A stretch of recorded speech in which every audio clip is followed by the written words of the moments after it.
Bonjour chers amis, bienvenue à chacun et chacune pour cette première conférence avec notre ami Stéphane Morel. Alors bienvenue aussi à vous qui nous suivez sur YouTube. Merci pour votre fidélité. Et c'est avec plaisir que j'accueille en votre nom Stéphane Morel, qui est professeur des universités à l'Institut de mécanique et d'ingénierie de Bordeaux. Voilà. Et puis, tu es aussi dans le département génie civil et environnemental. Alors, Stéphane Morel nous entretiendra sur les voûtes de Notre-Dame de Paris et un défi mécanique de l'architecture gothique. Voilà, c'est en novembre 98. C'est ça, hein? Je me tourne du côté aussi de Gérard.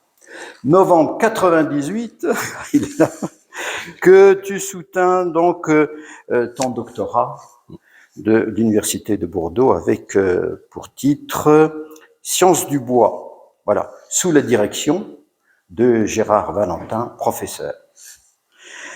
Alors ta carrière d'enseignant universitaire a démarré donc d'abord à un rythme en tant que attaché temporaire d'enseignement et de recherche, et puis eh bien tu as passé le concours de maître de conf, et là donc tu as été nommé dans le laboratoire de rhéologie du bois de Bordeaux de notre ami Pierre Morvier, qui était donc professeur et directeur de cette UMR, une unité mixte de recherche composée donc de 3 partenaires, l'université, le CNRS et l'INRA. Et dès 2000, donc, tu as été nommé maître de conf et tu étais chargé de l'enseignement de la licence et de la maîtrise au sein donc de ce laboratoire. En 2006, tu obtins l'HDR, c'est l'habilitation à diriger des recherches dans la spécialité mécanique. Alors, un an plus tard, tu intègres l'unité des sciences du bois et des biopolymères. Donc là aussi, c'est une UMR avec les mêmes partenaires, je crois. Voilà. Sous la direction donc du regretté Patrick Castera, trop tôt disparu. Et puis, tu enchaînes, 2007-2008, tu enchaînes les responsabilités pédagogiques de licence et maîtrise dans les spécialités de mécanique, aéronautique et ingénierie, puis génie civil, architecture et construction.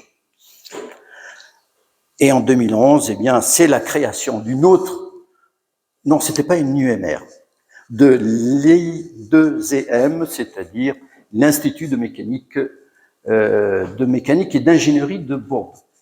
Voilà. Sous la direction du professeur Éric Arkis.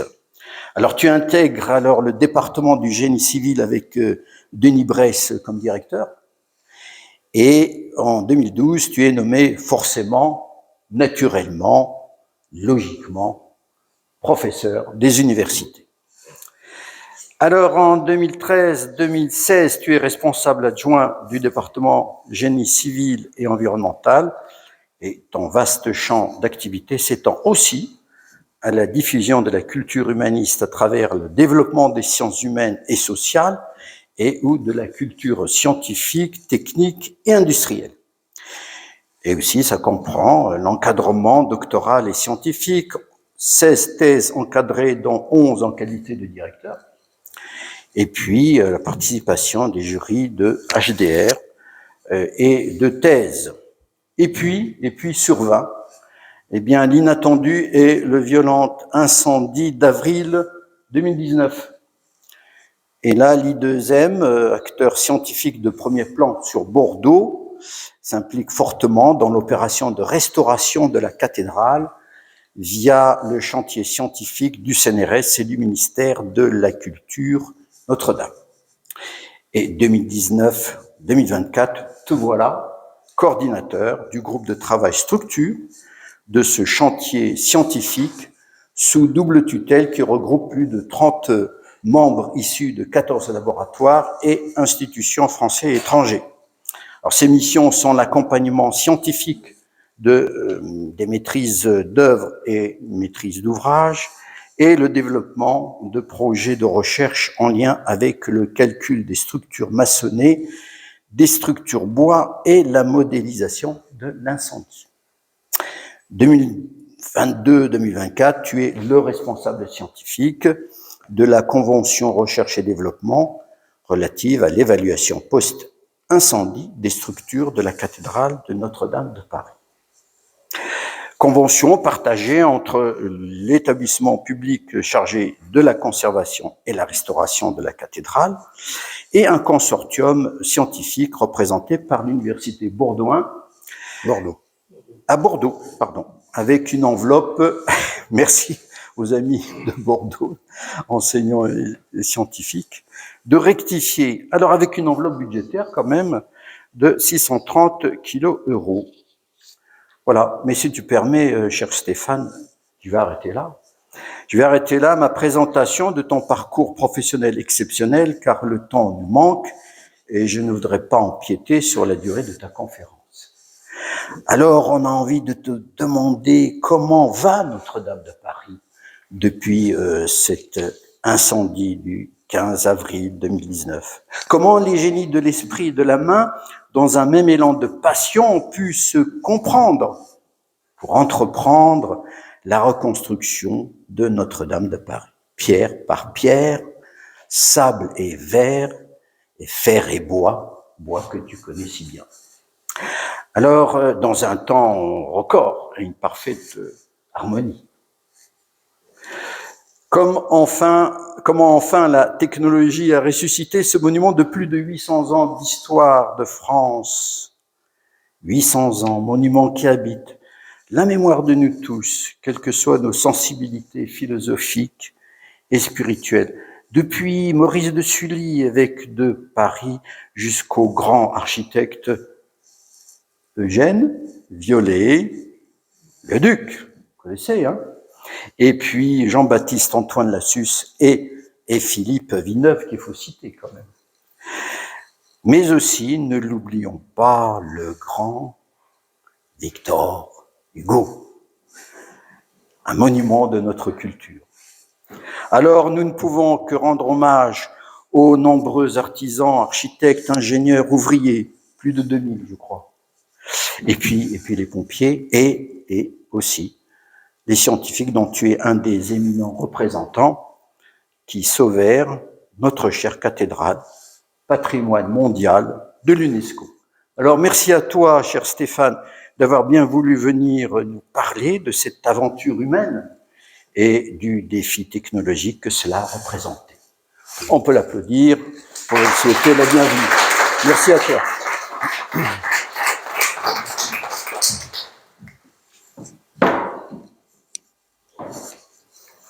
Merci Mustapha pour cette introduction. Bonjour à toutes et à tous. Alors, je vous propose aujourd'hui non pas d'expliquer l'histoire de la cathédrale Notre-Dame de Paris, ce n'est pas du tout dans mes compétences. Moi, je suis un mécanicien des structures. Je vous propose d'essayer d'expliquer comment fonctionnent les voûtes de Notre-Dame de Paris, qui est quand même un objet, qui sont quand même des objets architecturaux assez magnifiques. Donc, on va essayer de se pencher sur ce sujet-là. Suite à l'introduction de Mustapha, mon premier transparent tombe complètement à plat. Donc, tu as tout introduit. Donc, on va rentrer directement dans le vif du sujet. Alors, en fait, le chantier scientifique, qui est adossé, le chantier scientifique CNRS, ministère de la Culture, qui est adossé au chantier de restauration, et notamment le groupe de travail structure, a été... Je sais pas si...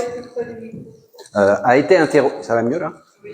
A été interrogé... En fait, on nous a interrogé, les architectes en chef des monuments historiques nous ont interrogé sur la stabilité post-incendie des voûtes. C'était la grande crainte suite à l'incendie. Est-ce qu'elles allaient s'écrouler quelques semaines après?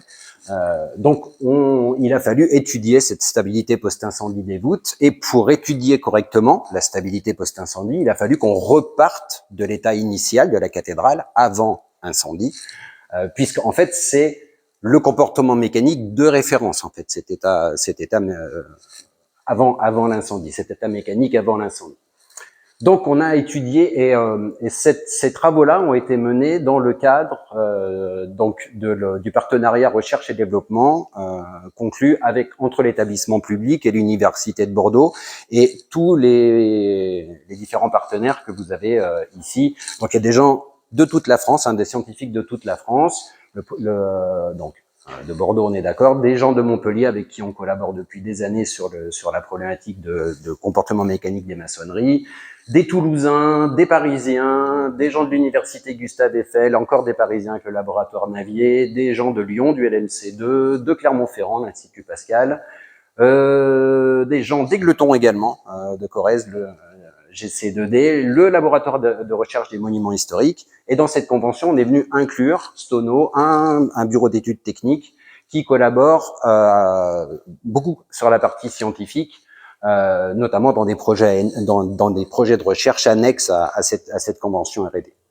Donc les résultats que je vais vous présenter aujourd'hui, donc là le consortium était un peu plus réduit sur cette étude-là, sont vraiment les travaux donc de I2M en tant que coordinateur de l'étude, de nos collègues toulousains, le LMGC et une start-up Minetix, le laboratoire LMDC de Toulouse et sa cellule de transfert Toulouse Tech Transfert et le laboratoire GSA de l'École nationale d'architecture de Paris-Malaquais.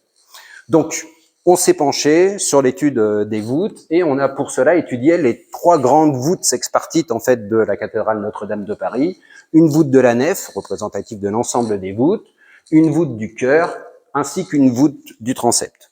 Donc comme ça, on couvrait l'intégralité des voûtes de la cathédrale.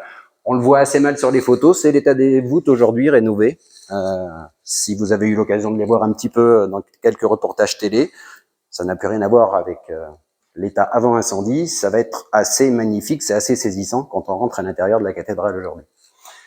Alors, on va pas rentrer dans la genèse des modèles mécaniques qu'on a utilisés, etc. C'est assez compliqué, mais sachez qu'on a utilisé 3 modèles mécaniques de conception assez différentes pour calculer ces voûtes. Un basé sur une approche continue, où on va considérer en fait le matériau maçonnerie comme un matériau homogénéisé. Donc on va avoir une approche continue, on va pas décrire les blocs, etc. On est vraiment dans une approche continue. On met en œuvre pour ce faire des modèles d'endommagement quasi fragiles dans ce type d'approche. Et une approche bloc à bloc, en fait 2 approches bloc à bloc, où là c'est complètement différent. On va considérer la maçonnerie avec l'ensemble de ces blocs et les interactions entre les blocs.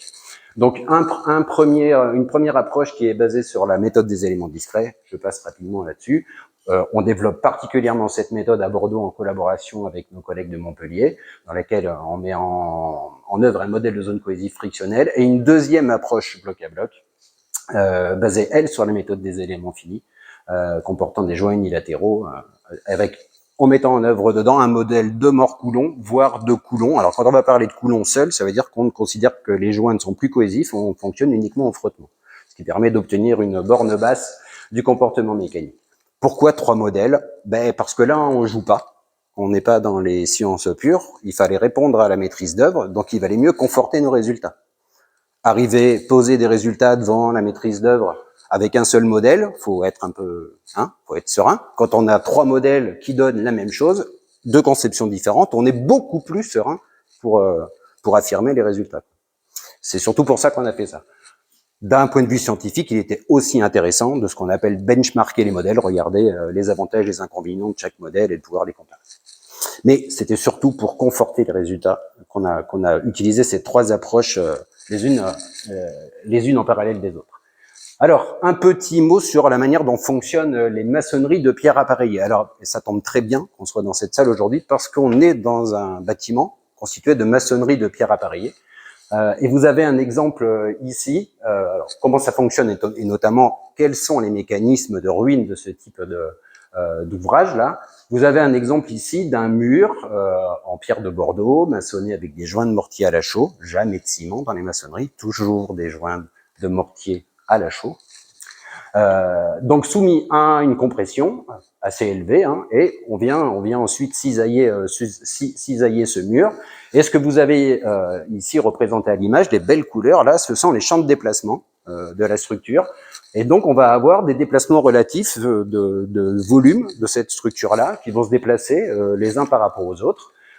Et surtout, ce qui va conditionner le comportement de ces maçonneries-là, c'est la mise en œuvre de frottements au niveau des joints, notamment une fois qu'on va avoir fissuré ces joints. Alors, si on regarde d'un petit peu plus près comment se passe la rupture, comment on peut avoir des déplacements différentiels entre les différentes parties de l'ouvrage, en fait, on va se rendre compte que la rupture est localisée au niveau des joints de mortier de chaux. D'accord, on le voit bien sur la photo ici. Voilà. Et je vais vous dire que ce n'est pas inquiétant, pas nécessairement inquiétant. Et si on regarde d'encore plus près, on va voir que c'est même pas tout à fait au niveau du joint de mortier, c'est à l'interface, bien souvent, entre le bloc et le joint. En fait, c'est au niveau de cette interface-là que se produit le fusible mécanique. C'est ici que l'assemblage va lâcher. Et c'est aussi ça qui va procurer toute sa souplesse à ces maçonneries-là. C'est-à-dire que on va avoir une rupture des joints et puis des déplacements relatifs entre blocs qui vont pouvoir être plus ou moins importants. Et donc, si on multiplie ces différents déplacements relatifs, ça va conférer aux structures maçonnées une certaine souplesse. C'est pas tellement grave qu'une maçonnerie de ce type-là fissure, puisque les plans de fissuration ne sont rien d'autre qu'en fait que les plans de taille des blocs. Donc, bien souvent, ils sont parfaitement contrôlés. Ils sont horizontaux dans un mur, etc. Donc, il n'y a pas d'instabilité liée à ces fissurations. Et surtout, le comportement majeur qui va se mettre en place au niveau de ces joints-là, quand on est sous chargement vertical, par exemple, sur un joint horizontal, bien c'est que au moment du mouvement différentiel entre les blocs, on va en fait dissiper beaucoup d'énergie par frottement. D'accord? Et ça, c'est extrêmement important face au séisme, face à différents cas de charge, quand il faut absolument dissiper de l'énergie dans les structures, et dans les structures maçonnées, on va dissiper beaucoup d'énergie par frottement. Donc, c'est pas très inquiétant qu'une maçonnerie fissure.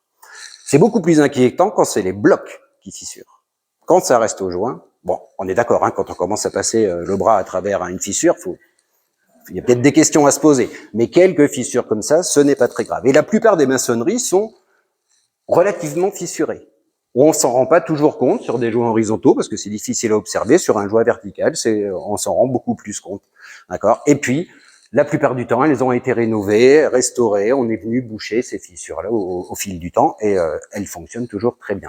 Ce bâtiment-là a sans doute entre 200 et 250 ans. Pour ce qui est de Notre-Dame de Paris, on est sur 860 ans aujourd'hui. Donc c'est plutôt durable et pourtant, croyez-moi, elle est fissurée d'un peu partout. J'ai oublié de vous parler des dimensions de Notre-Dame de Paris. On va peut-être revenir rapidement dessus. C'est quand même un bel ouvrage.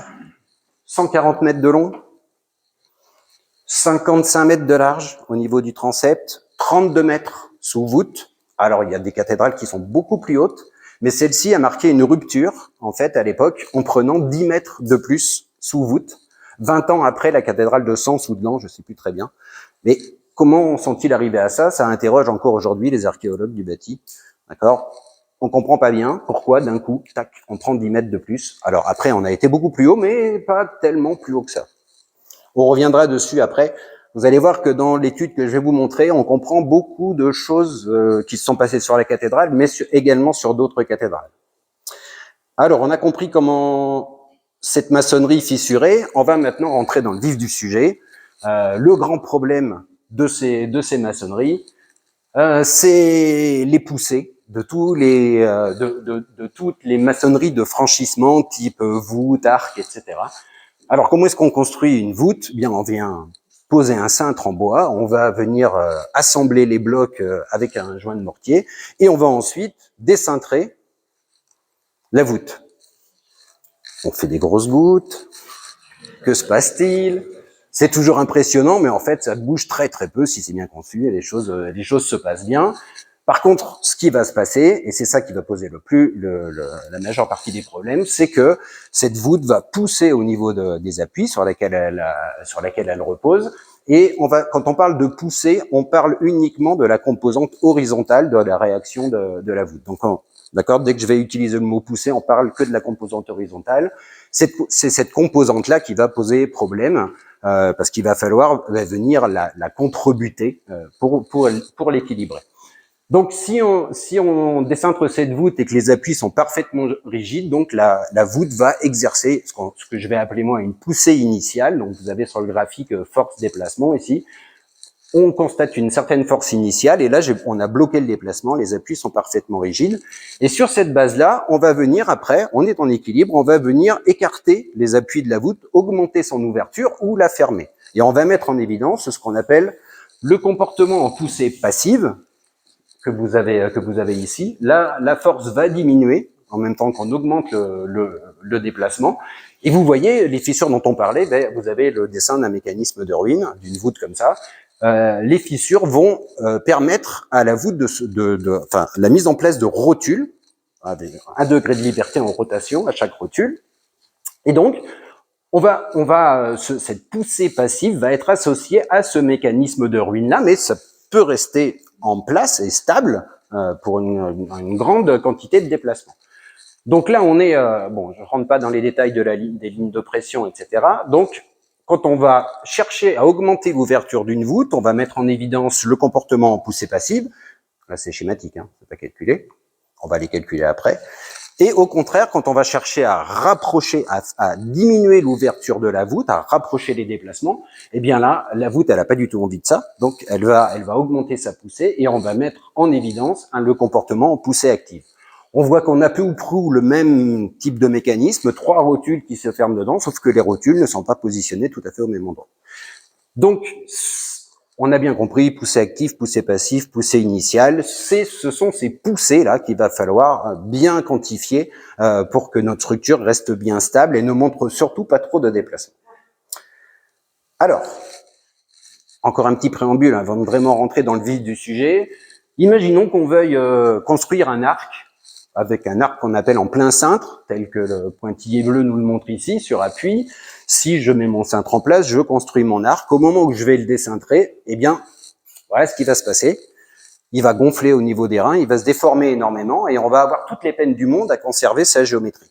Alors ça, les anciens l'avaient très bien compris. Et pour éviter cette chose-là, il y a une chose qui est assez simple à faire. Il y en a qui ont des idées. Il va falloir caler les reins. On va venir remplir les reins de la voûte et au moment où on va la décintrer, là, on va énormément diminuer la déformation et on va conserver la géométrie. Les architectes de l'époque, quand ils construisaient un arc gothique, ils n'avaient pas envie qu'il se déforme trop et qu'on reconnaisse plus un arc brisé, quoi, au bout. Donc, on va essayer de limiter la déformation des arcs comme ça, en calant les reins de la voûte. Alors ça, c'est un point qui est extrêmement important pour la suite de la compréhension de comment fonctionne une voûte. Et en fait, en réalité, c'est pas calé avec du sable ou des choses, ce sont des parties qui vont être fortement maçonnées en fait dans les maçonneries en pierre. Et ce volume que je vais dire moi associé au pied de gerbe, parce que ça va comprendre toutes les nervures, etc. de la voûte, va être très solidaire en fait du mur goutreau, qui sont les murs qui sont sur les côtés, qui supportent la voûte. Le mur goutreau, en fait, c'est le mur qui supporte la gouttière. D'accord ? Et la preuve en est, c'est que vous avez ici une photo de la cathédrale de Reims suite à la Seconde Guerre mondiale. Les voûtes se sont effondrées, mais ces parties-là, les pieds de gerbe, sont restés en place malgré l'effondrement des voûtes, ce qui montre bien que ce sont des parties qui sont relativement solidaires des murs goutreaux. Eh bien, nous, dans la modélisation, alors ça, on l'a pas déduit tout seul, ça fait l'objet de nombreuses discussions avec un autre groupe de travail du chantier scientifique, composé d'archéologues du bâti. On est allé sur différentes cathédrales, essayer de bien comprendre comment fonctionnent ces choses-là. C'est pas toujours évident à observer ça, parce que ce sont des parties cachées des voûtes, en fait. Et sur les monuments historiques, il n'est pas question de venir creuser dans des reins de voûte sur Notre-Dame pour regarder comment c'est fait. Ça se passe pas bien. Les architectes n'aiment pas ça. Ils ne veulent pas. Donc, dans la modélisation mécanique, ce qu'on va faire, c'est qu'on va considérer que les pieds de gerbe font partie intégrante du mur goutreau. Vous avez ici le schéma de principe, et on commence à avoir une alternance entre piles fortes, piles faibles. Ça, on va y revenir tout à l'heure. D'accord ? Donc, les pieds de gerbe, les parties basses des voûtes font partie intégrante des murs goutreaux. Alors, bon, là, un peu un petit peu de science. Comment est-ce que on est obligé de passer par là quand même. Quelle méthode on a utilisée pour essayer d'évaluer cette stabilité des voûtes et puis de comprendre le comportement initial? Alors, on a utilisé une méthode où on a en fait calculé les appuis d'une part, comment fonctionnent les appuis d'une voûte d'un côté, comment fonctionne la voûte d'autre part, et on est venu mettre en interaction les deux pour trouver la position d'équilibre. Et pour ce faire, donc, il a fallu séparer la voûte des appuis. Et donc, comment est-ce qu'on sépare une voûte des appuis? Vous avez le schéma là-haut. Eh bien, on vient séparer la voûte juste au-dessus des pieds de gerbe, là, qui font partie des murs gouttereaux, par un plan horizontal, et on coupe à l'intérieur des murs gouttereaux. Et donc, on sépare la voûte comme ça du reste de la partie verte qu'on va considérer comme les appuis. Et c'est au niveau de cette coupure-là qu'on va venir bloquer le déplacement, comme on parlait tout à l'heure, ou forcer le déplacement, et on récupérera la poussée de la voûte à cet endroit-là. Si on fait, alors on a vu tout à l'heure comment fonctionnait un appui, donc l'appui va avoir une loi poussée déplacement, d'accord, mais la voûte également, et les deux vont se croiser, et c'est ce qu'on va, et ça va exprimer le point d'équilibre au niveau de l'interface voûte-appui. On n'a pas fait qu'une seule coupure, on a voulu voir aussi sur un appui avec arc-boutant comment fonctionne l'arc-boutant seul, donc on va se permettre de faire une seconde coupure en tête de volée de l'arc-boutant. Alors, je vais utiliser beaucoup de mots. Un arc-boutant, ça va. Un arc-boutant, c'est constitué ici. Alors, peut-être que je peux y aller comme ça. Un arc-boutant, c'est constitué d'une culée, que c'est cette espèce de gros poteau là, et de la volée. D'accord, deux parties dans l'arc-boutant. Donc, on va venir couper juste ici, au droit du mur gouttereau, ici, pour séparer l'arc-boutant, et comme ça, on pourra regarder pour estimer quel est le comportement poussé-déplacement associé de l'arc-boutant.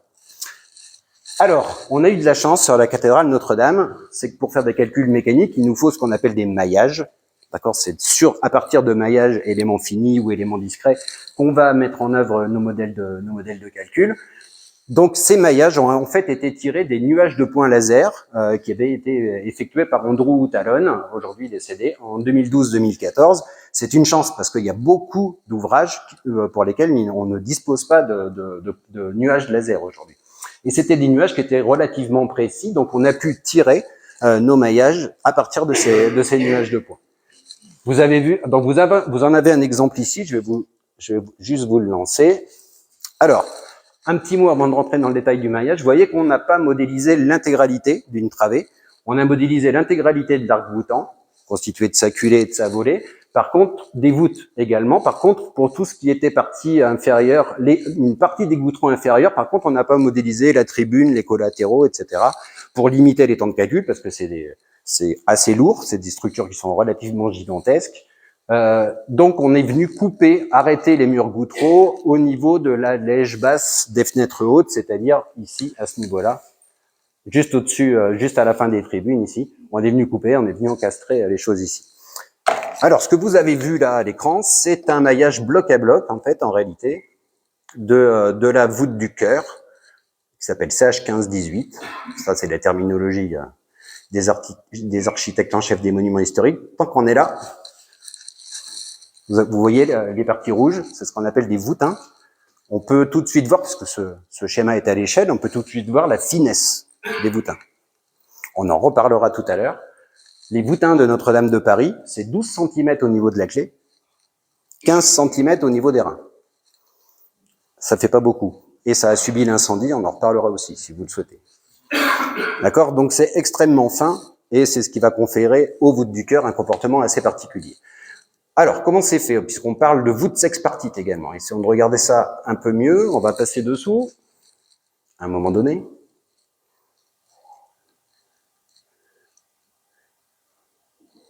Une voûte sexpartite. Alors, parce qu'il faut un peu de vocabulaire, hein. Allez, on est comme ça. La voûte, elle est ici. Elle est ici. Alors, on parlait des pieds de gerbe, là. D'accord? Donc, on voit que les pieds de gerbe en pile forte sont plus volumineux qu'en pile faible. On a une alternance pile forte, pile faible. On y revient juste après. Alors, comment est constituée une voûte sexpartite? Elle est constituée de 3 arcs qu'on appelle doubleaux, qui vont traverser le vaisseau central de pile à pile, d'accord? Donc 2 arcs doubleaux latéraux et un arc doubleau central ici. Et on a également des arcs diagonaux qui vont partir des piles fortes, d'accord, pour aller rechercher la pile forte. Et donc ça sépare les voûtins en 6 parties. Il y a 6 parties, 6 voûtins, donc d'où le nom de voûte sexpartite. 2 voûtins centraux et 2 voûtins latéraux qui sont au-dessus des baies hautes.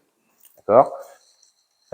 Quoi vous dire de plus là-dessus? Alors, pourquoi pile forte, pile faible? Eh bien, on voit que au niveau de la pile faible, le volume du pied de gerbe est beaucoup plus faible. Pourquoi? Parce qu'il ne reçoit que l'arc doubleau central, en fait.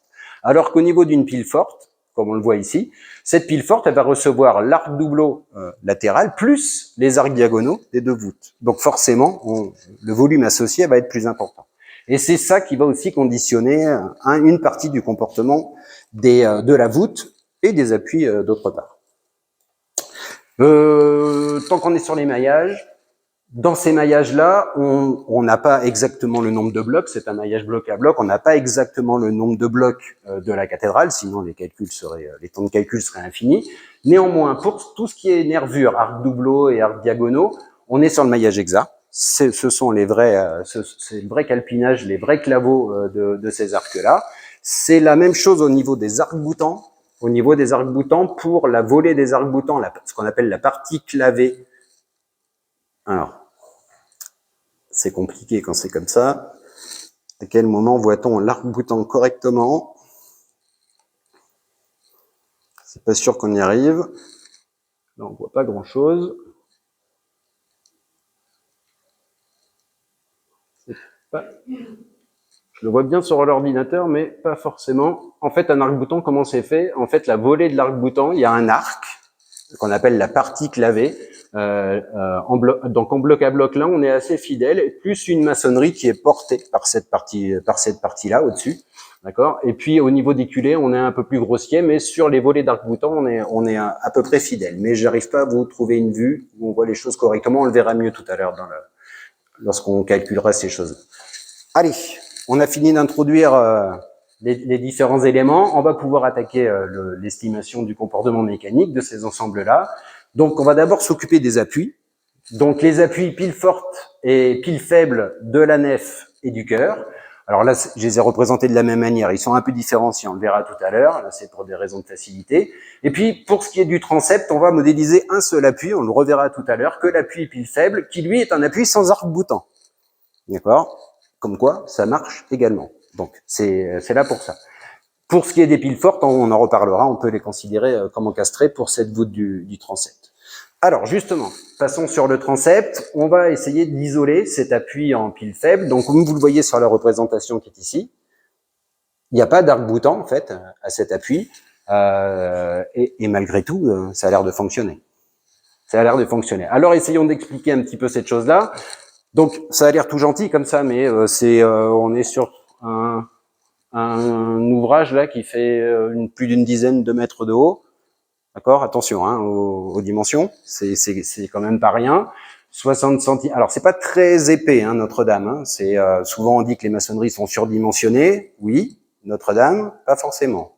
Il faut faire un petit peu attention. C'est très fin, Notre-Dame, c'est très haut et c'est très fin. On est sur une épaisseur des murs gouttereaux là qui fait à peu près une soixantaine de centimètres, pas beaucoup plus. D'accord. Alors certes, il n'y a pas d'arc-boutant derrière, mais il y a quand même un contrefort juste derrière cet appui. Donc, cet appui-là, on va venir l'encastrer en pied, là, et puis on l'encastre en pied. Ici, c'est là où va reposer la voûte. Donc, à cet endroit-là, je vais bloquer le déplacement dans un premier temps, et je vais appliquer le poids propre de cet appui, et regarder comment il réagit. Au début, je bloque le déplacement.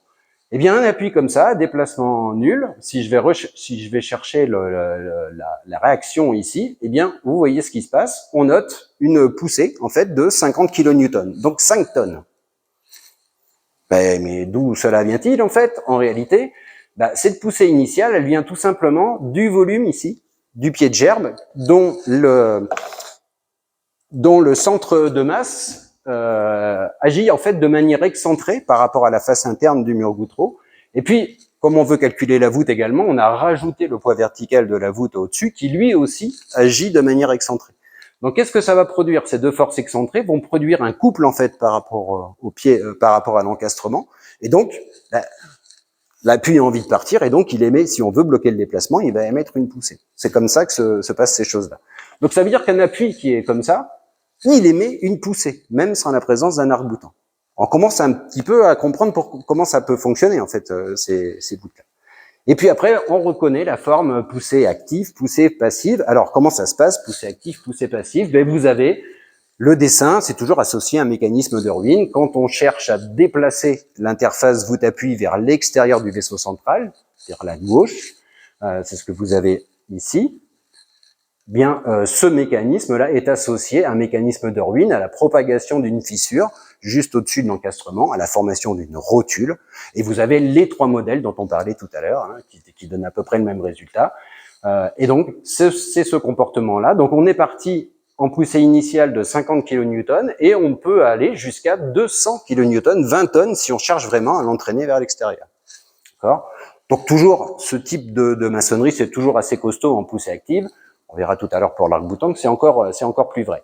En poussée passive, lorsqu'on va chercher à déplacer l'interface vers l'intérieur du vaisseau central, le vaisseau central est situé de ce côté-là, d'accord, ben, on voit que le comportement en poussée passive s'écroule assez rapidement et même devient négatif assez vite. Ça veut dire que c'est plus une poussée. Si on veut l'entraîner, il faut lui tirer dessus, à cet appui-là. Ok ? Alors, essayons de regarder un peu. L'avantage d'un appui sans arc-boutant, ben, surtout l'avantage d'un appui sans arc-boutant, c'est que un appui comme ça, puisque la poussée passive s'annule, c'est-à-dire qu'à un moment, il est stable en fait, il est autostable. Ça, c'est intéressant en phase constructive pour les constructeurs de l'époque, c'est-à-dire qu'un appui comme ça, on va construire le mur goutreau inférieur, le pied de gerbe, le mur au-dessus. En fait, il est stable. On n'a pas besoin de venir mettre un système de butons, etc. Donc ça, c'est plutôt intéressant.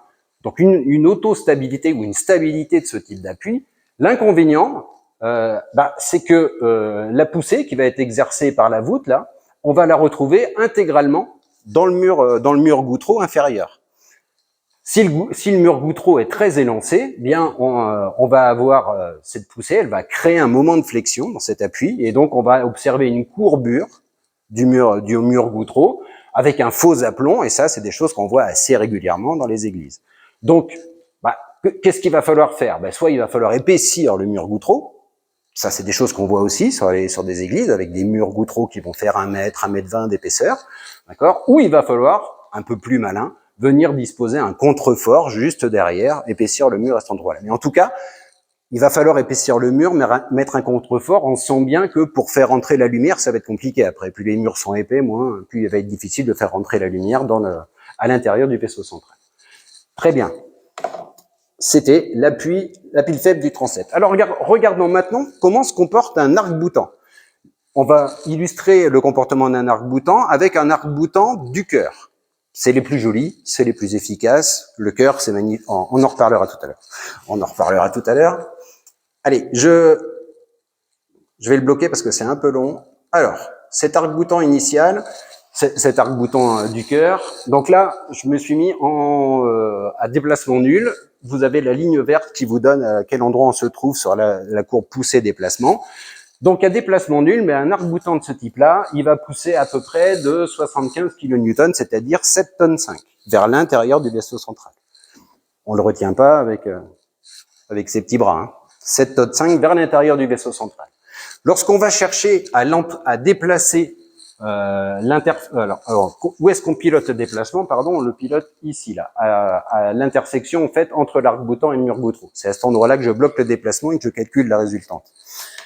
Quand on va chercher à déplacer cette interface-là vers l'extérieur du vaisseau central, alors on va exprimer le comportement en poussée active de l'arc-boutant.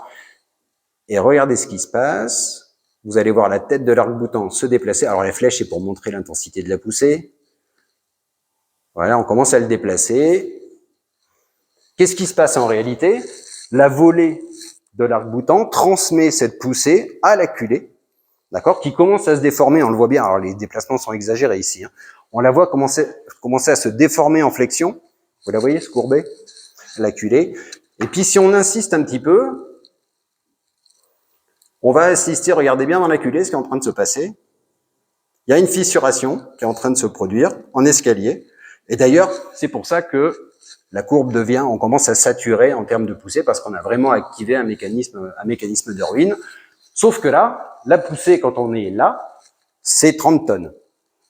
D'accord? Donc c'est quand même très efficace en termes de poussée active, ce genre de dispositif constructif. Et puis surtout, regardez la valeur du déplacement, où on est ici, pratiquement 100 mm. On vient de déplacer la tête de l'arc-boutant de 100 mm, 10 cm vers l'extérieur du vaisseau central, sans ruine particulière de cet élément constructif. Quand je vous disais qu'une maçonnerie était souple, c'en est bien la preuve. Vous jouez à ça sur un bâtiment en béton, ça se passe pas bien, hein, aujourd'hui. OK, pour la poussée active, on va regarder maintenant ce qui se passe en poussée passive. Donc on va déplacer la tête de la volée de l'arc-boutant vers l'intérieur du vaisseau central, cette fois-ci, et on va regarder ce qui se passe. Donc on voit que la poussée passive, elle reste plus ou moins constante, et surtout elle va être associée, regardez bien la volée, à un mécanisme de ruine. Alors qu'est-ce qui est en train de se passer? La volée de l'arc-boutant, elle est tout simplement en train d'aller à la ruine en flexion. À partir de 3 rotules, elle a formé peu ou prou 3 rotules, une rotule en tête de l'arc-boutant, une rotule au niveau de la culée et une rotule à mi-portée à peu près. Et elle va partir à la ruine comme ça. Ça, c'est important pour le petit quiz qu'il y aura à la fin. Notez bien. Rappelez-vous bien de ça. Alors, c'est bon? Et encore une fois, alors je sais pas pourquoi j'ai perdu la petite ligne verte là. On va relire. Elle est très longue cette vidéo. Vous voyez aussi qu'on maintient une poussée passive d'à peu près 6 tonnes sur une grande quantité de déplacement. Cette fois-ci, on a déplacé de 100 mm vers l'intérieur du vaisseau central. Donc en tout, et on n'est toujours pas arrivé à la ruine. Enfin bon, là ça commence à faire peur, mais rien n'est tombé. On est aux éléments discrets. Si un bloc doit tomber, il va tomber là. Il va se détacher, il va tomber. Le modèle est capable de faire ça. Donc vous voyez, ce sont des éléments constructifs qui sont extrêmement souples en réalité. D'accord? Cette structure-là, elle est capable d'accepter en tête de la volée de l'arc-boutant plus ou moins 10 cm, sans avoir de mécanisme de ruine particulier. Tout est exagéré ici. Hein. Les déplacements sont amplifiés pour qu'on puisse voir les mécanismes. Dans la réalité, ces déplacements, ça correspond à la somme de toutes les fissures, c'est ça? Oui, c'est ça. Ce sont ces différents mécanismes de ruine qui permettent ça. C'est ça. Peut-être un dernier mot. Dans cette configuration-là, quand la volée commence à partir à la ruine, la culée, elle reste à peu près tranquille, il ne se passe rien dans la culée. Alors, on va faire le bilan un petit peu de tout ça. Pour cet arc-boutant du cœur. Alors, on a une poussée passive positive, comme vous le voyez à la différence de tout à l'heure, une poussée passive sur une grande plage de déplacement, un comportement en poussée active extrêmement performant, on peut atteindre 20 tonnes, 30 tonnes, d'accord? Donc une grande plage, et tout ça obtenu sur une grande plage de déplacement, en termes de déplacement admissible de cet élément constructif. Et en fait, alors on le voit un petit peu mieux ici, on peut assez facilement moduler la poussée d'un arc-boutant, tout simplement en augmentant la hauteur de la maçonnerie qui est portée par la partie clavée de la volée. Vous voyez, juste au-dessus de la volée, ici, la partie clavée, c'est la partie qui est en arc ici. Cette maçonnerie-là, il suffit d'augmenter un petit peu sa hauteur, et plus on va augmenter sa hauteur, plus on va augmenter l'amplitude de cette courbe-là. En fait, on va tout décaler vers le haut. D'accord? Donc c'est assez facile. Attention, on est en train de parler de quelque chose du XIIe siècle. Hein. C'est-à-dire que les bâtisseurs de l'époque avaient déjà compris tout ça. D'accord? En augmentant simplement la hauteur de la maçonnerie ici, on va pouvoir moduler la poussée de l'arc-boutant. On ne va pas modifier la forme de la courbe, on va simplement la translater vers le haut ou vers le bas. Oui, c'est ça qu'il faut garder en tête, c'est que tout ce qu'on raconte ici, c'est de la conception du XIIe, XIIIe siècle. Alors, on a vu comment se comportait un appui sans arc-boutant, on a vu comment se comportait un arc-boutant, eh bien, on va assembler les deux pour avoir les appuis piles fortes et piles faibles de la nef et du cœur, en fait. Donc, si j'assemble un arc-boutant avec un appui sans arc-boutant, avec un mur Goutreau et un pied de gère, eh bien, j'obtiens l'appui complet, donc pile forte ou pile faible du cœur ou de la nef. Et on va regarder un petit peu ce qui se passe sur les appuis du cœur en particulier, pile forte et pile faible. Alors, je vous passe les animations, etc. On retrouve sur ces graphiques-là le comportement poussé déplacement associé en pile forte. ici en pile faible, avec les 3, même 4 modèles dont je vous parlais tout à l'heure. Première chose, on va regarder à déplacement nul, à déplacement des interfaces voûte-appui, ici. Si on regarde à déplacement nul, les poussées initiales sont différenciées. C'est bizarre, les arcs-boutants sont les mêmes, mais les poussées initiales sont différenciées. En pile forte, ça pousse de 11 tonnes vers l'intérieur du vaisseau central. C'est pas rien. En pile faible, 7 tonnes. D'accord? C'est des poussées qui sont assez considérables, hein, quand même.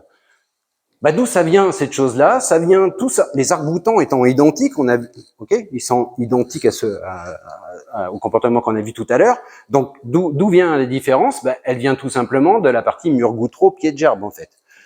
Et notamment du volume différent entre le pied de gerbe en pile forte et en pile faible. C'est ces volumes de pied de gerbe qui provoquent cette différence de poussée, en fait. Plus le poids vertical de la voûte également, qui est plus important en pile forte qu'en pile faible. D'accord? Donc ça va venir différencier les poussées, alors qu'ils se ressemblent étrangement, à part ce volume-là. Ça permet de différencier les poussées entre pile forte et pile faible. Les comportements, hein, c'est la même allure que ce qu'on a vu tout à l'heure sur l'arc-boutant, avec une poussée active et une poussée passive. Regardons un petit peu maintenant comment se distribuent ces efforts de poussée. Ça, c'est extrêmement intéressant. Donc vous avez, ici on est en pile forte. Donc ça, c'est la courbe qu'on a vue tout à l'heure, c'est la poussée à ce niveau-là, en fonction du déplacement qu'on va imposer à l'interface ici. Et on va regarder comment cet effort-là se retrouve en fait en pied de goutreau et en pied de culée. En fait, cette courbe-là, c'est la somme de ces deux-là. En gras, vous avez ce qui se passe en pied de culée, quelle est l'intensité de la force en pied de culée, et en pointillé, l'intensité de la force en pied du mur goutreau. Si je fais cette courbe-là plus celle-là, je vais retrouver la courbe qui est au-dessus. En fait, ce qu'on voit, c'est que les 11 tonnes de poussée ici, en fait, ils se retrouvent majoritairement en fait dans le pied de la culée. Si j'enlève l'arc-boutant, ces 11 tonnes, il faut absolument que je les équilibre ici. Ils devraient se retrouver dans le mur goutreau. Le fait d'associer l'arc-boutant, ça va redistribuer les efforts qui sont là vers le pied de la culée.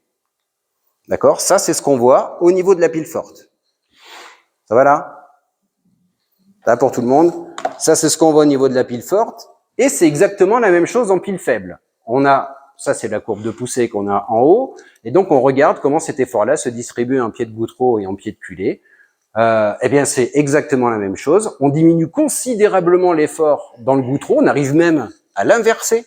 En fait, on n'a plus qu'une tonne ici, alors qu'on va retrouver 8 tonnes en pied de culée.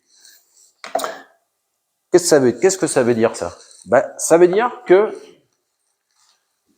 associer un arc-boutant à un appui, comme ça permet de redistribuer les efforts de poussée du mur goutreau vers la culée des arcs-boutants. Si j'ai beaucoup moins d'efforts horizontal dans mon mur goutreau, je vais pouvoir l'affiner. Je suis pas obligé d'avoir un mur d'1 mètre de long. Voire, je vais surtout pouvoir y ouvrir de larges baies pour faire entrer la lumière. Il est là, le premier génie de l'art gothique. D'accord?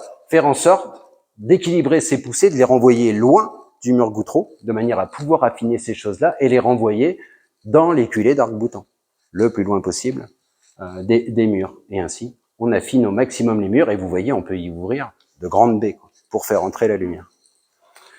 Et ça, c'est vrai en pile forte comme en pile faible. La deuxième chose qu'on peut regarder, on a pourtant des poussées complètement différenciées entre pile forte et pile faible, 11 tonnes, 7 tonnes ici, et pourtant, dans pied de culée, on a à peu près les mêmes efforts. Donc ça veut dire que les arcs-boutants, ils reprennent peu ou prou les mêmes efforts. Donc c'est pas la peine de les différencier. On peut avoir les mêmes arcs-boutants en pile forte et en pile faible. C'est beaucoup plus joli, vu de l'extérieur. D'accord? C'est le deuxième résultat. C'est bon? Je sais pas où j'en suis du tout au niveau du temps. En plus, on peut réutiliser les mêmes cintres, etc. On a un plan, on s'y tient. Et puis c'est surtout beaucoup plus joli aussi également. Alors, qu'est-ce qu'il faut qu'on... Ah oui, l'inconvénient d'un appui avec un bouton, c'est que cette poussée passive, elle ne s'annule jamais. Donc ça veut dire qu'un appui comme ça, il n'est jamais stable en fait. Il n'est pas stable, il ne trouve pas de position d'équilibre. Si je bloque pas le déplacement à l'interface voûte-appui, il va s'effondrer vers l'intérieur du vaisseau central. Donc ça va poser beaucoup de problèmes. La solution, et ça nous a posé des problèmes pour le calculer, c'est aussi comme ça qu'on s'en est rendu compte. Donc cet appui est instable, donc la solution, ça va être de conserver la volée de l'arc-boutant sur cintre, le temps de construire la voûte, enfin on va le voir tout à l'heure, ou d'installer un buton entre les piles opposées. J'y viens juste après. On vient de parler des appuis du chœur, on va regarder ceux de la nef maintenant. Bon, c'est la même chose. En pointillé, vous avez les comportements qu'on a obtenus sur le chœur. En très gras, ceux qu'on obtient sur la nef. En rouge, pile forte, en bleu, pile faible. On voit que les poussées initiales à déplacement nul, c'est à peu près les mêmes. Il n'y a pas de grosse différence. Les allures sont à peu près identiques. Juste une petite remarque. A priori, là, quand on est en poussée active, les appuis de la nef, que ce soit en pile forte ou en pile faible, sont plus souples que ceux du chœur. La pente est plus faible, ils sont plus souples. Est-ce que ça vient, cette histoire-là? Rappelez-vous, quand on est en poussée active, la volée transmet la poussée et en fait, c'est la culée qui travaille en flexion.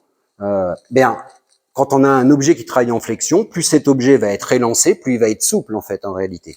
Et c'est ce qu'on voit ici. Vous avez la culée du chœur est moins élancée que la culée de la nef. D'accord?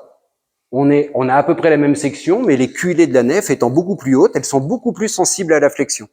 D'accord? Donc, les appuis de la nef vont être légèrement plus souples que ceux du cœur. Je suis en train de perdre tout le monde là. Non? C'est bon? Vous me dites, hein? Vous me dites. Allez, on a regardé comment fonctionnaient les appuis, on a à peu près compris comment tout ça marchait. On va venir mettre ça en interaction avec les voûtes et essayer de regarder les positions d'équilibre de ces ensembles-là. Et là, et on va d'abord commencer par le transept. Le transept, pas de problème, puisqu'on a dit que cet appui pile faible du transept, qu'il était stable. Donc nous, d'un point de vue calcul, on peut venir mettre en interaction la voûte avec l'appui, on augmente on vient directement pousser la voûte dessus et on regarde ce qui se passe. Alors, comme je vous disais tout à l'heure, on n'a pas modélisé les appuis pile forte. Alors pourquoi? Parce que cette voûte du transept, en fait, en pile forte, elle va s'appuyer sur les murs gouttereaux du chœur d'une part là et de la nef d'autre part. Donc un mur dans le sens longitudinal, c'est très rigide. Donc on peut considérer que c'est des encastrements, ça va quasi pas bouger. Et de l'autre côté, du côté de la voûte barre longue, là vous avez le transept, le pignon sud. Oui, de l'autre côté, donc sur cet appui-là, on a la grosse cage d'escalier à vis, donc c'est une grosse maçonnerie, c'est quand même pas très souple ça. Donc on va faire l'hypothèse que c'est encastré. Et de l'autre côté, il y a même un petit arc-boutant là qui vient contribuer tout ça. Et il y a surtout un gros contrefort. Donc on va dire qu'au niveau des piles fortes, rien ne peut bouger, ce sont des encastrements parfaits. Et donc quand on met en équilibre la voûte sur les appuis, en considérant nos encastrements ici, en pile forte, il n'y a rien qui bouge, ça ne se déplace pas. Par contre, regardez la poussée. On est sur 25 tonnes de poussée à l'équilibre, hein. D'accord. Et puis, au niveau de la pile faible, vous avez le comportement de l'appui en bleu pointillé qu'on a calculé, qu'on a estimé tout à l'heure. Et donc, on obtient cette position d'équilibre là où on a une poussée d'environ 7 tonnes et demie, on va dire. Et vous avez une fois qu'on a fait cette chose-là, on vient ensuite solliciter la voûte à partir de cette position pour aller chercher son comportement poussée-déplacement. C'est celui que vous avez ici. Donc, c'est bien le croisement des deux comportements. Première constatation, à l'équilibre en pile faible, eh bien, on va noter 2 mm de déplacement. À l'interface voûte-appui, 2 mm de déplacement. Sur une structure qui fait 13 mètres de portée et un appui qui fait plus de 10 mètres de haut, 2 mm de déplacement, on le voit absolument pas à l'œil. Donc, on peut commencer à dire, mais c'est très bien conçu, cette affaire-là. D'accord? Alors, attention, on a considéré que c'était des encastrements parfaits, c'est sans doute pas tout à fait vrai, ça doit influencer le résultat, mais enfin bon, on s'attendait quand même à avoir beaucoup plus de déplacement, et là, 2 mm de déplacement, c'est quand même assez spectaculaire. Bon. Mais il y a quelques petits doutes. On va voir ça après.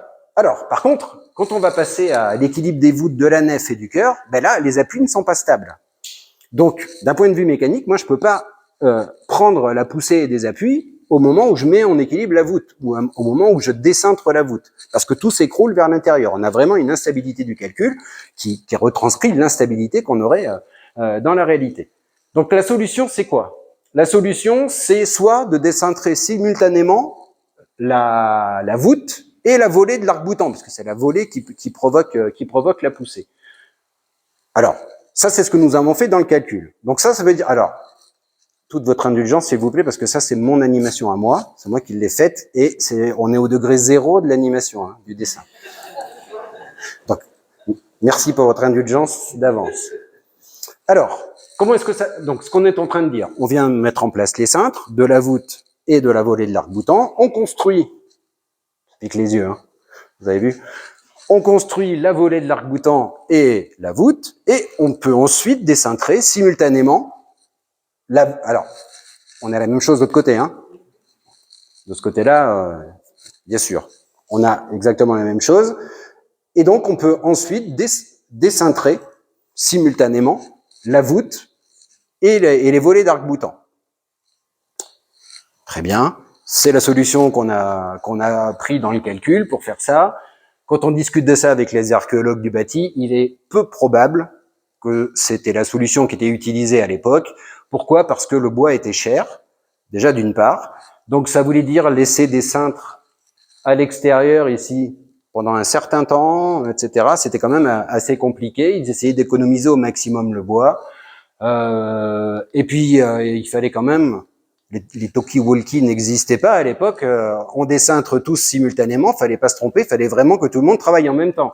On a quand même 13 mètres de portée au niveau du vaisseau central. Hein. Il faut que tout le monde fasse sauter les boîtes à sable en même temps. C'est pas facile, cette histoire-là. Donc ça, oui, ok. D'un point de vue théorique, c'est possible, mais certainement peu probable à l'époque. L'autre solution, c'est ce dont j'ai esquissé la solution tout à l'heure, c'est la mise en place d'un buton. Alors, on pouvait construire la culée de l'arc-boutant, on pouvait construire toutes les parties basses et puis les murs gouttereaux avec le pied de gerbe jusque là. D'accord, ça on sait que c'est à peu près autostable, hein, puisque là il n'y a pas la volée qui vient pousser derrière. Et là, alors ça au vent, s'il y a du vent, on est quand même à 37 mètres là-haut là. Ça fait une belle portée, c'est quand même un peu compliqué. Donc comment faire? L'idée c'était de venir mettre un buton ici. Une fois qu'on avait construit les pieds de gerbe, venir mettre un buton entre les deux murs gouttereaux. Déjà, ça allait rigidifier un peu les choses. Et puis, on pouvait même installer la charpente, de manière à pouvoir travailler à l'abri. D'accord? Et puis, sur cette base-là, à partir de là, on pouvait venir mettre en place le cintre de la volée de l'arc-boutant, construire la volée de l'arc-boutant, et décintrer l'arc-boutant. Pourquoi? Qu'est-ce qui va se passer? Ça va pousser vers l'intérieur, mais le buton va reprendre les efforts. Alors par contre, il fallait décintrer en même temps les deux côtés. Mais bon, avec une corde, vas-y. D'accord?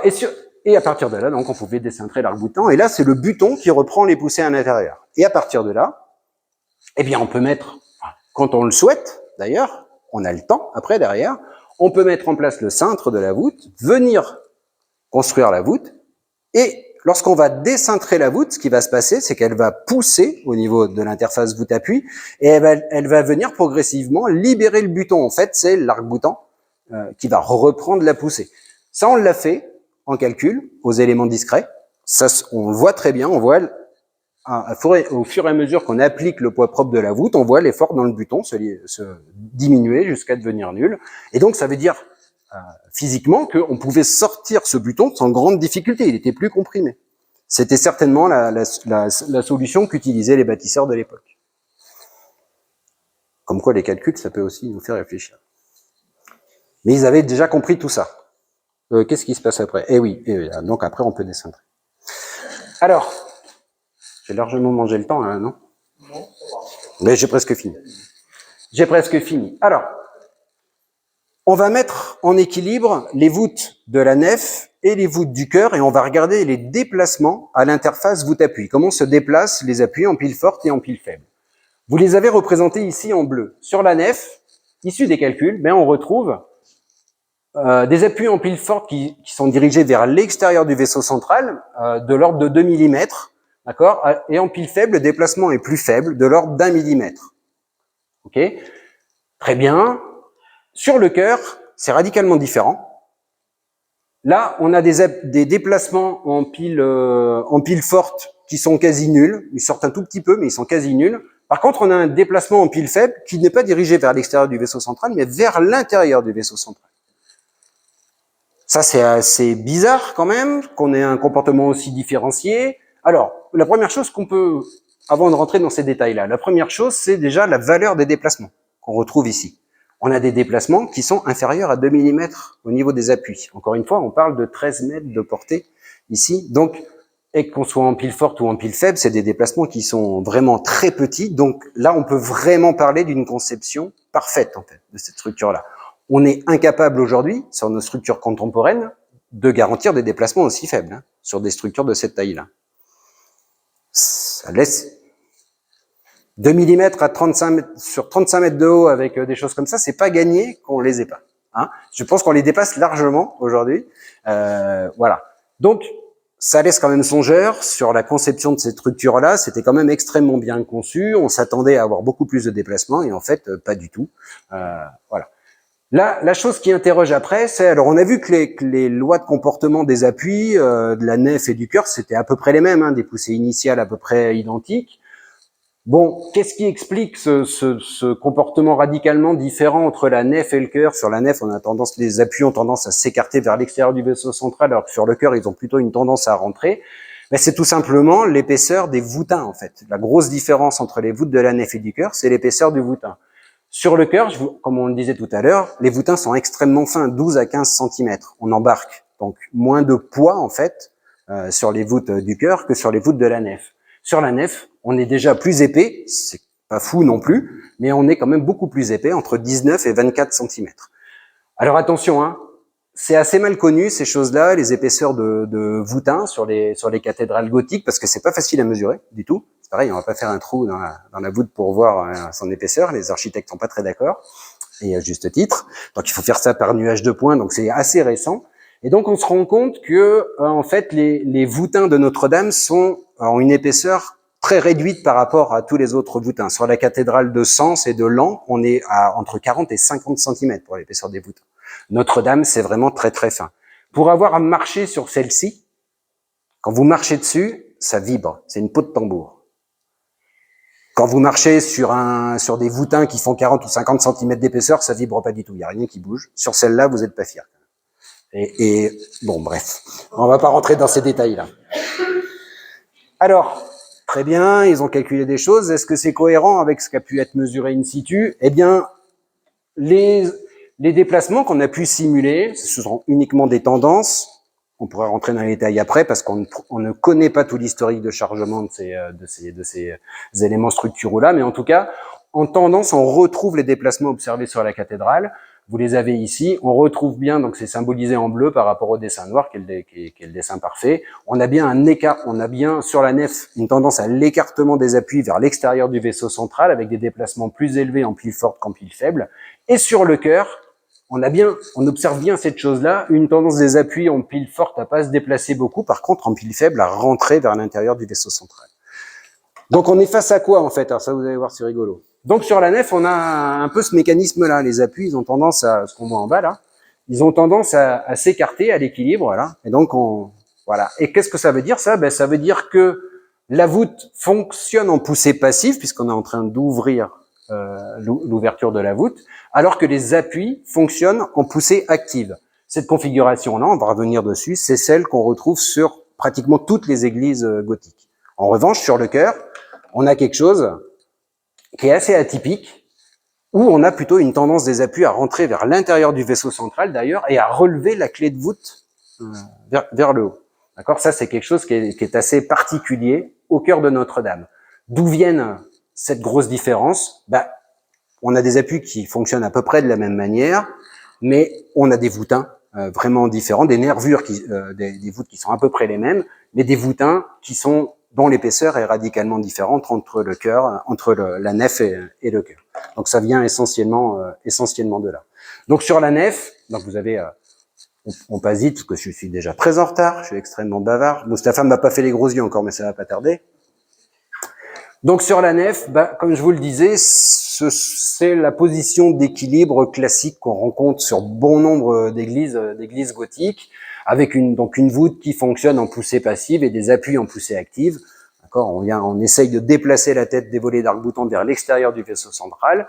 Et d'ailleurs, si on regarde bien ici, quand on écarte les appuis, eh bien, on a une désolidarisation entre les voûtins latéraux. On voit l'espèce de petit vide. Là, on a une désolidarisation entre les voûtins latéraux et les murs gouttreaux. Cette désolidarisation entre les voûtins latéraux et les murs gouttreaux, nous, ça s'apparente à une fissure. En fait, c'est ce qu'on appelle les fissures de Sabouret, en fait, sur la plupart des cathédrales. Quand vous rentrez dans une cathédrale, dans une église gothique, essayez de lever le nez, vous allez voir que bien souvent, les voûtins latéraux présentent, alors on voit rien du tout sur cette image-là, mais présentent des fissures, alors qui sont pas localisées ici, là, à ras le mur goutreau, mais qui sont déportées, qui sont localisées ici dans les voûtins latéraux. Alors, pourquoi sur le calcul qui est ici, on retrouve pas cette délocalisation? C'est tout simplement parce que nos voûtins latéraux ici, ils appuient pas sur un arc. Et en fait, en réalité, les voûtins sont appuyés au niveau des murs gouttreaux sur ce qu'on appelle un arc formeret. Le voûtin appuie sur l'arc formeret. Et donc, si on a un déplacement, il y a un frottement, donc une force qui va tirer le voûtin, et donc ça va bien souvent délocaliser la fissure vers l'intérieur du voûtin. Nous, on n'a pas modélisé cette chose-là pour essayer d'aller plus vite. Donc, on retrouve ces fissures-là. Et donc, vous l'avez compris, sur le chœur de Notre-Dame, c'est très particulier, du fait de l'épaisseur assez surprenante de ces voûtins, de cette finesse des voûtins. Et donc, c'est tout l'inverse là. On a une voûte qui fonctionne en poussée active et des appuis qui fonctionnent en poussée passive. D'accord? Et donc là, on a une interaction forte, en fait, entre les voûtins latéraux et les murs gouttreaux. Ça reste plaqué et les voûtins latéraux participent à l'équilibre de l'ensemble. Ils transmettent les efforts à l'ensemble. Allez, j'en ai fini de vous torturer. On va passer au quiz. Alors, avec tout ce qu'on a vu là, on est capable d'expliquer ce qui s'est passé lors de la chute de la flèche, des débris de la flèche, lorsqu'elle s'est effondrée. Tout le monde a été horrifié. Si vous étiez devant votre télé, c'était quand même le summum du sinistre, là. Et donc, quand elle s'est effondrée, et on pourra discuter de où est-ce qu'elle est tombée, voilà. Donc, quand elle s'est effondrée, elle a eu bon, il fallait bien qu'elle tombe quelque part, de toute façon. C'était sûr qu'elle allait tomber sur la cathédrale. Elle est tombée au niveau de la nef, en fait, dans la zone que vous avez ici, entre deux sexpartites, au niveau d'un arc doubleau latéral. Alors, dans la zone de l'arc doubleau latéral, ou des deux voûtins centraux ici, et elle a tout emporté à l'intérieur, mais pas de ruines, pas d'autres ruines de l'ouvrage. Tout est resté en place. Vous avez les photos ici. Pourquoi cette chose-là? Pourquoi pas plus de ruines que ça? On a essayé de simuler ça pour regarder, par curiosité, hein, ça. Donc, on est aux éléments discrets. Ici, vous voyez l'espèce de brique qui est au niveau du voûtin central. Là, c'est un impacteur. On va juste le poser sur le voûtin et on va lui forcer, le forcer à traverser. On va le tirer vers le bas et on va regarder ce qui se passe. C'est parti.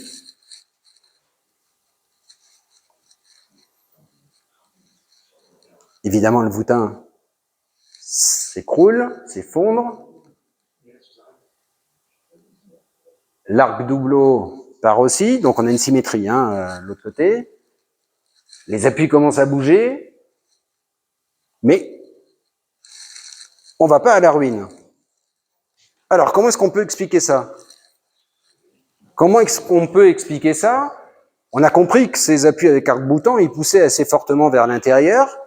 Eh bien, malgré l'effondrement du voûtin et surtout de l'arc doubleau qu'on a ici, là on est au niveau des piles fortes, restent en piles fortes les arcs diagonaux, en fait, qui vont contrebalancer la poussée des arcs-boutants, en fait, des appuis.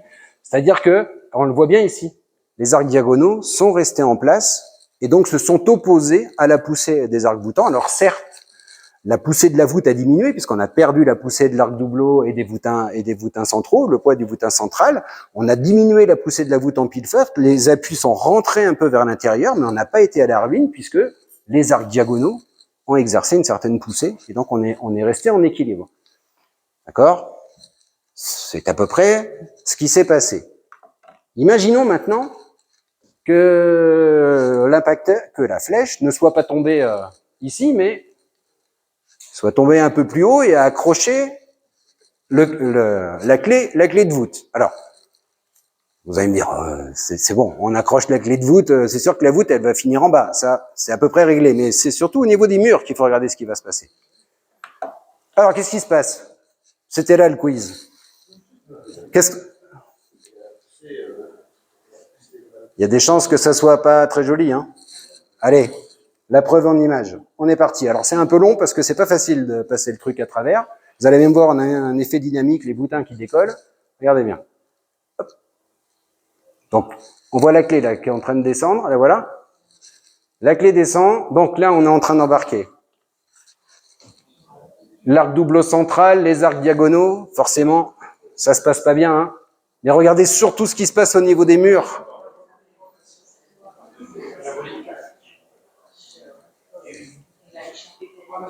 Voilà.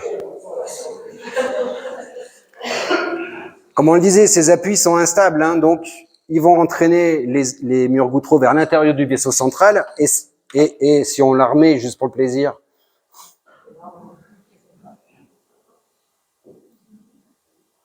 je vous la ramène par là, d'accord? Alors, certes, la voûte, elle est partie, il n'y a pas de problème, mais les arcs-boutants poussent vers l'intérieur, écroulent les murs gouttereaux vers l'intérieur du vaisseau central, et les volets d'arcs-boutants s'écroulent également. Donc imaginez, elles seraient tombées sur les tribunes, etc., etc. Voilà. Ça plaît beaucoup au clergé, ces deux comparaisons. C'est un miracle, en fait,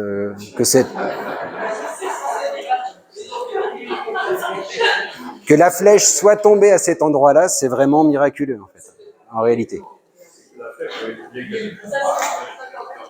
Alors, la flèche, son impact a été relativement localisé aussi. Ça, c'est de la chance aussi, parce qu'elle aurait pu se coucher réellement en travers. Et ce qui l'a quand même bien aidé, c'est l'échafaudage, en fait, qui était autour.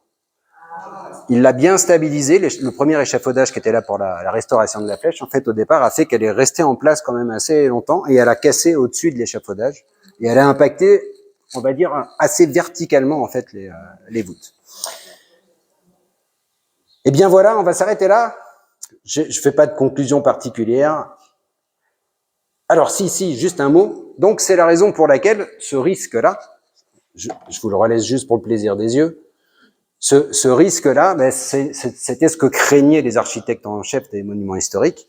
Donc c'est la raison pour laquelle, juste après l'incendie, la première chose qu'ils ont faite, c'est mettre en place des cintres passifs sous les volets d'arc-boutant. Passif, ça veut dire que c'est pas au contact, on est à quelques millimètres. Si jamais les voûtes s'étaient effondrées, bah, les volets seraient venus s'appuyer sur ces cintres et n'auraient pas entraîné un effondrement des murs bahus vers l'intérieur du vaisseau central. C'est beau, hein, ces choses-là. Hein. Et ça, c'est du calcul. Hein. C'est du vrai modèle de calcul. Voilà, avec les... Voilà, écoutez, je pourrais encore continuer. Alors, on l'a pas. Pour passer à travers, c'est énorme en fait.